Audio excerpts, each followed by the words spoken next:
All right, let's talk about a classic audit headache, G&A expenses. All that stuff like office rent, legal fees, and utilities. Now, I get it. When you hear G&A, you probably picture this huge, messy list of transactions.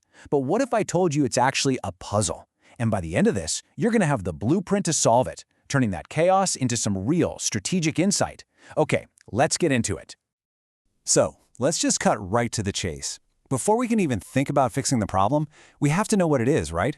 So what is the single biggest, most common mistake auditors make when they look at G&A?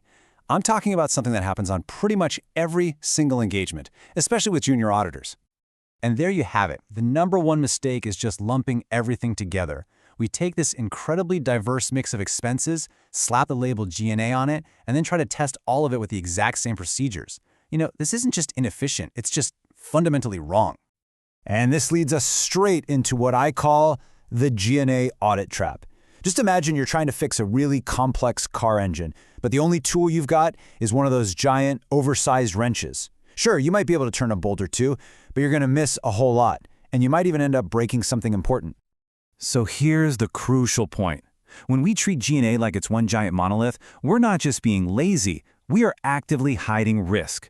We waste so much time testing the low-risk stuff, and even worse, we completely blow past the really high-risk issues that are just lurking right under the surface.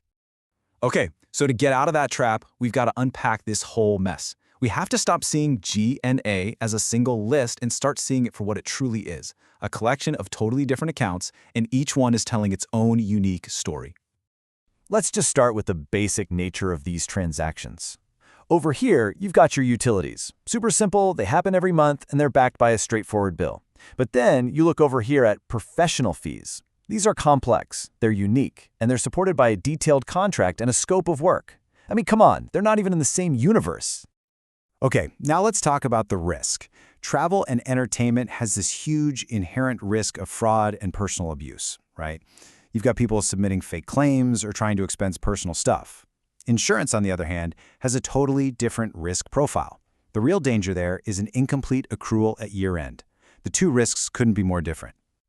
And finally, the whole purpose of the audit is different. For utilities, our main goal is just using analytics to spot any weird jumps or dips. But for repairs and maintenance, the primary purpose is to hunt for misclassification. Are they expensing something that really should have been capitalized? There's just no way a single audit procedure can possibly hit both of those targets.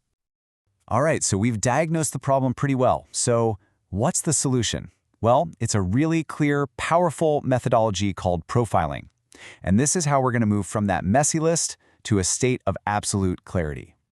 The blueprint is actually pretty simple. It's just 4 steps. First, you map out the entire G&A universe. List out every single category. Second, you go through and identify the risk for each one, high, medium, or low. Third, you start grouping them into these risk-based populations. And finally, you figure out the right testing approach for each of those unique populations. Now, let's see what this actually looks like in practice, because when you start applying this blueprint, you'll see these distinct expense profiles start to pop out, and these profiles are going to guide your entire audit. So first up, let's meet our high-risk maverick, travel and entertainment. Yeah, this is the category that keeps auditors up at night, mostly because it is just so prone to abuse. Its personality is unpredictable, and you really have to watch it closely. And look at this. This chart just says it all, right? When we're auditing T&E, something like 90% of our focus, our energy, should be on the risk of fraud, those fake claims, and non-business expenses. The risk of just a simple math error is tiny in comparison. Our testing has to reflect that reality. Next up is the high-stakes contract. Professional fees. We're talking lawyers, consultants, even other auditors. The risks here aren't about a fake lunch receipt, no. They're about multi-million-dollar contracts, liabilities that haven't been accrued, and major classification errors. It's a whole different ballgame. Now, what's really cool about this is how it connects the dots for you. See how it works? The risk of under-accrual, well, that's tested by looking at the year-end schedules. The risk of misclassification, you test that by reading the scope of work in the contract. And the risk of a fake vendor, you check that against the master file. Each risk has its own specific document and its own specific procedure. And finally, let's look at a totally different character, the predictable workhorse. Utilities. They're generally low risk, they're consistent, and they follow a very clear pattern. So they just don't need that same level of intense, detailed scrutiny. This chart tells the whole story. For a population like utilities, a whopping 85% of our audit effort should be analytical procedures. Comparing month to month, looking for any weird anomalies. Only a tiny fraction, maybe 15%, needs to be spent on selective detail testing. It's just about working smarter, not harder. So, how do you actually put this all into practice and make sure it sticks? Well, you do it by following a few simple but really powerful rules. Let's just call them the 5 NOs of G&A auditing. Rule number 1 is super simple. No mixing of different natures.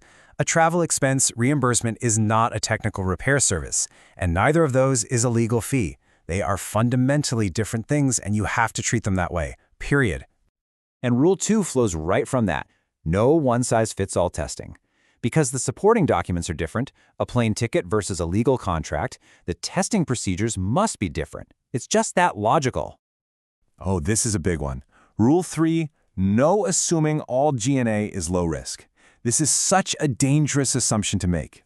As we've seen, categories like travel and entertainment and professional fees are inherently high risk, and they absolutely demand our full attention. And rule number 4 really drives home the main message of this entire thing. No single population for everything. G&A is not one population. It is a collection of many, many distinct populations, and each one has its own risk profile and its own story. And this right here is what success looks like. This quote, this is the kind of summary you should be able to write in your audit file. It clearly explains how you broke down G&A, why you did it that way, and how your testing approach directly targets the specific risks you found. This is the language of a smart, risk-based audit. So there you go. You have the blueprint. You know how to take that messy, chaotic list and turn it into a clear, strategic audit plan. The only question left is, what story will your next audit tell? Is it going to be the old story of the one big wrench, or is it going to be the new story of precision, insight, and focus? The choice is yours.